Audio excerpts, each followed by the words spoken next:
Buenas noches, amigos. Seguimos aquí en este programa especial por Guatemala. Nos acompañan nuestros amigos Silvina y Francisco de Hijos. Un poco retomando la discusión que planteaba Tania hace rato, Silvina, ¿cómo ves este contexto de Guatemala en el marco de la Alianza por la Prosperidad? ¿Qué es lo que tú nos podrías decir al respecto?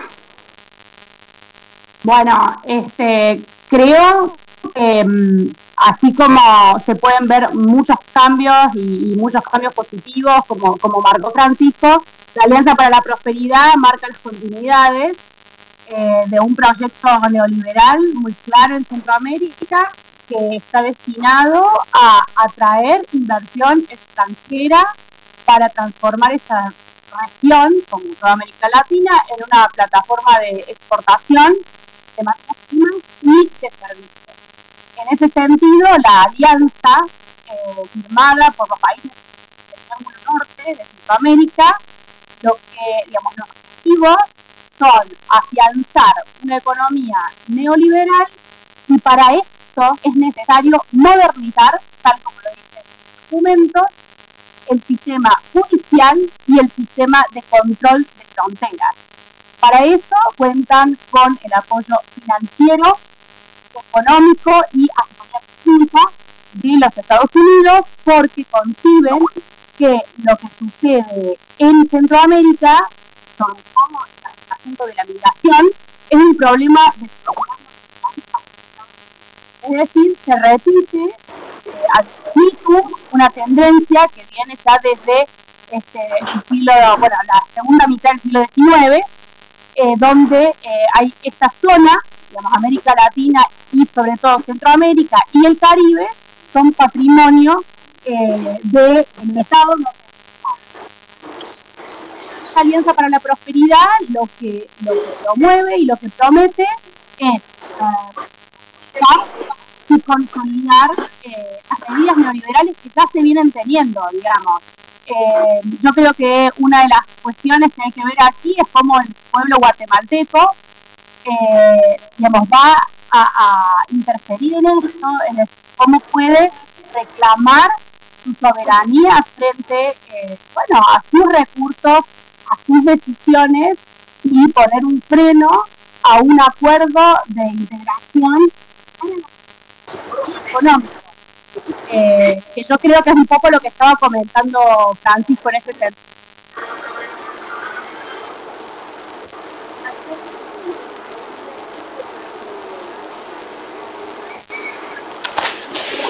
Silvina. Sí, aquí estoy. Ya, es que creo que te había sido un poco. Ah, ok. No sé hasta dónde se escuchó, ustedes dirán. Adelante. No, solo quería remarcar que se trata de un acuerdo económico y para la seguridad que, remarca, reafirma y profundiza las tendencias neoliberales ya tomadas, largamente, que vienen en esa región predominando por lo menos desde finales de los 70, ¿verdad?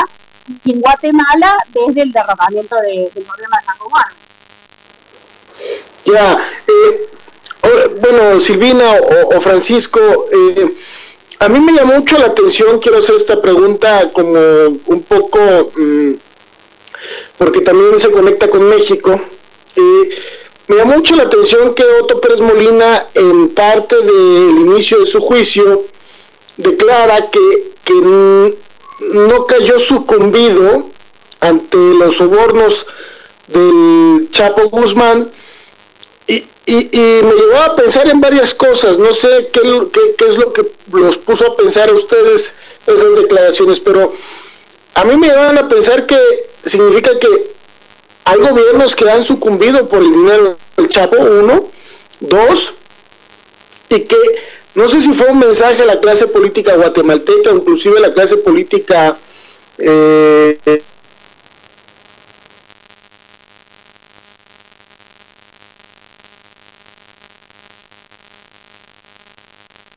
Guatemala, y que la información que seguramente ha de tener el presidente pues es importante no sé si lo quiso utilizar como su propio salvavidas o de qué manera fue que lo utilizó, pues, o sea, ¿por qué tirar ese comentario en el juicio desde su perspectiva?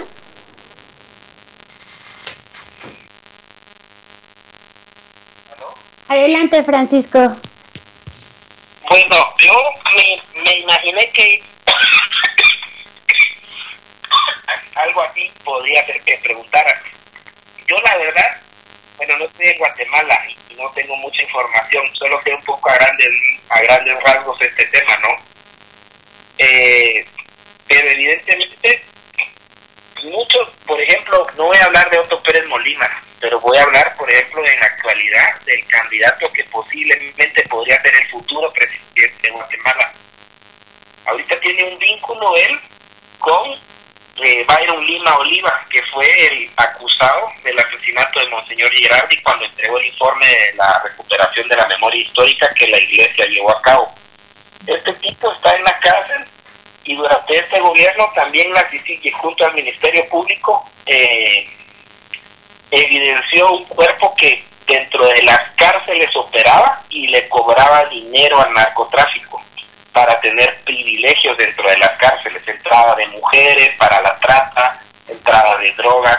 Él es uno de los principales financistas para el actual candidato a presidente. Entonces, no voy a hablar del Chapo Guzmán, porque no tengo mayores insumos para emitir criterio al respecto y de su vínculo con el actual exmandatario. Lo que sí es cierto es de que el sistema político del país se presta para que ese tipo de figuras de capital mafioso pueda tener privilegios de impunidad en un sistema penetrado por las mafias para que puedan operar libremente. Entonces, el sistema, el neoliberalismo, en la medida que avanza, evidentemente se está nutriendo de ese capital del narcotráfico y para la trata y todo ese capital mafioso. Yo creo que es gracias al capital mafioso que el neoliberalismo subsiste en la actualidad en grandes corredores de Latinoamérica y en algunos países específicamente. Y en Guatemala ese fenómeno se profundizó en el actual gobierno contra su vecino, que en un momento fue entrenado por Estados Unidos. Es importante mencionar que Otto Pérez Molina es egresado de la Escuela de las Américas. Es egresado como el capitán que está financiando al actual candidato a presidente. Jimmy Morales también fue egresado junto a papá de la Escuela de las Américas. Estados Unidos tiene la responsabilidad histórica de entrenar a este tipo de militares que se nutren de cualquier capital para tratar de imponer la defensa de los privilegios, no solo del neoliberalismo, sino que las élites que también han terminado de ser parasitarias en nuestros países.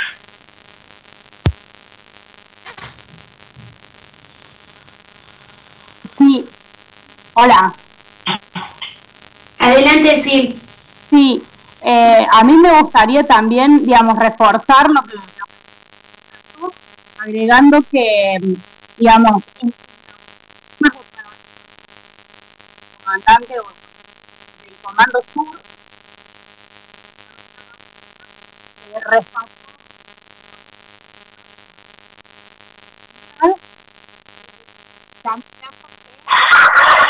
Sí, le estamos...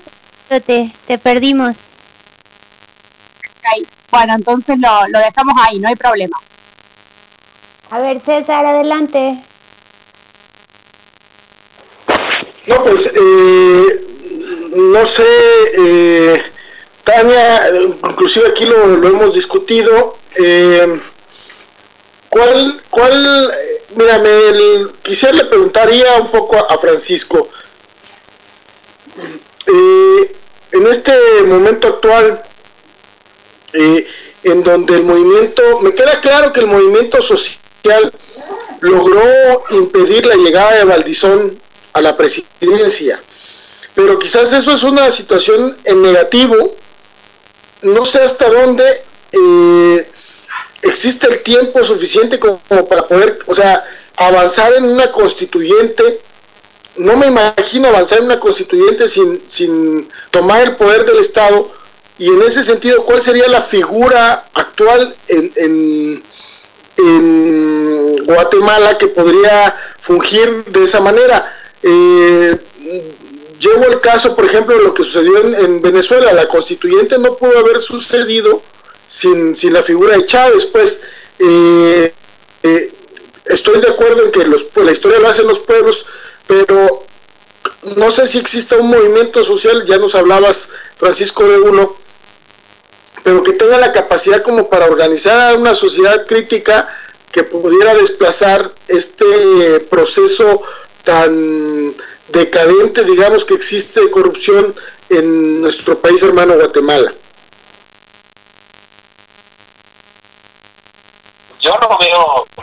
Yo veo que el tema de las reformas es una posibilidad. De hecho, el movimiento social está muy dividido. O sea, está dividido en el punto de vista que algunos decidieron participar.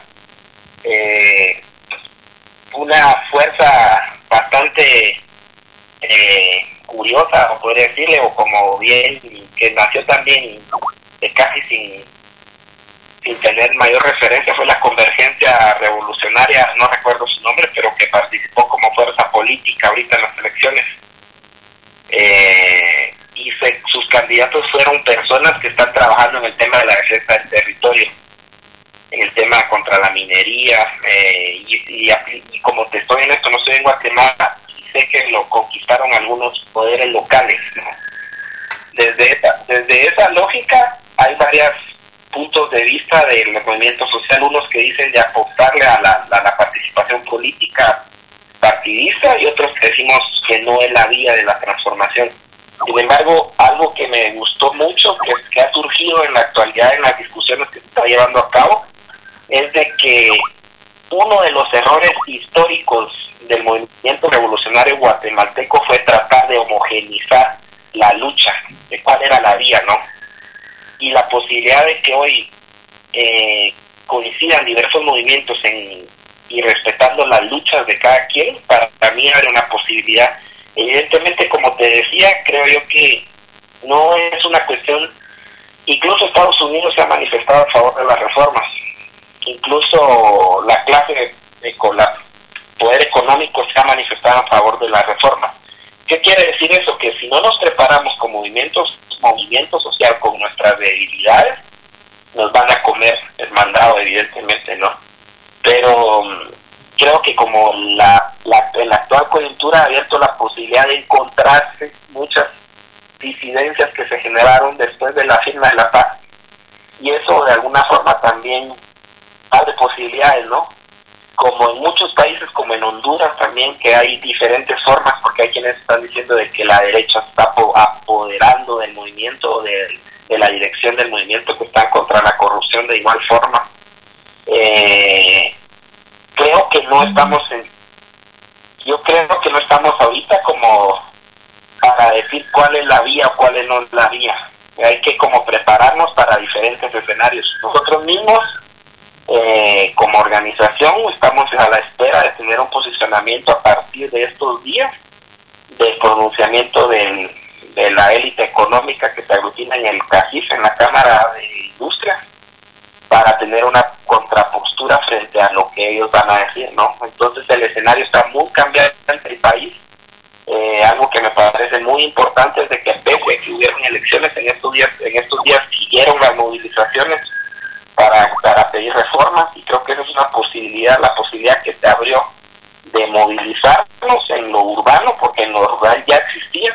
Es como un camino que no se ha visto. Entonces estoy bastante esperanzador, a la vez que también no me puedo dormir en esa esperanza, porque sé que el escenario es adverso frente al poder, pero es seguir caminando y probar, ¿no? Y creo que nadie pensaba que se iba a poder sacar a Otto Pérez Molina, a pesar de que algunos sectores conservadores a último momento se sumaron al llamado de la renuncia, pero fue una demanda que se construyó desde abajo, sin liderazgos históricos y sin caciquismos, sino que fue una construcción así más desde las posibilidades diversas de las organizaciones históricas que han decidido salir desde siempre a las calles.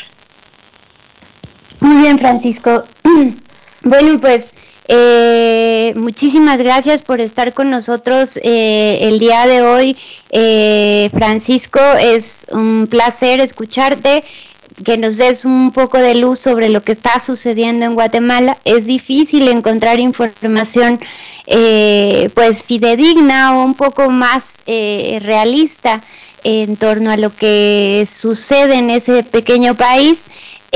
Inédito la dimisión de Otto Pérez Molina, inédito la movilización y la capacidad de activación de las bases sociales que están en este momento debatiéndose entre las distintas formas de, pues, no sé, construir una Guatemala distinta. Habrá que ver cómo se van configurando las fuerzas políticas y bueno, hasta qué punto es posible llegar hasta una constituyente, como lo señalas, Francisco. Muchas gracias. Bueno, rapidito digo, agradezco la invitación. Desafortunadamente los inconvenientes electrónicos a veces, aunque pareciera que nos unen, a veces nos dividen, pero creo que la posibilidad de encontrarnos y debatir es importante. Aprovecho para decirle que yo también, soy parte del Centro de Medios Independientes, CMI Guatemala, donde pueden conseguir un poco posiciones más críticas de lo que está pasando. Entonces, agradecer una vez más y pues ojalá se repita la discusión y podamos seguir profundizando. Muchas gracias, Francisco. Silvina. Hola, buenas noches para todos. Una pena que no logramos entablar bien la comunicación. Será para la próxima.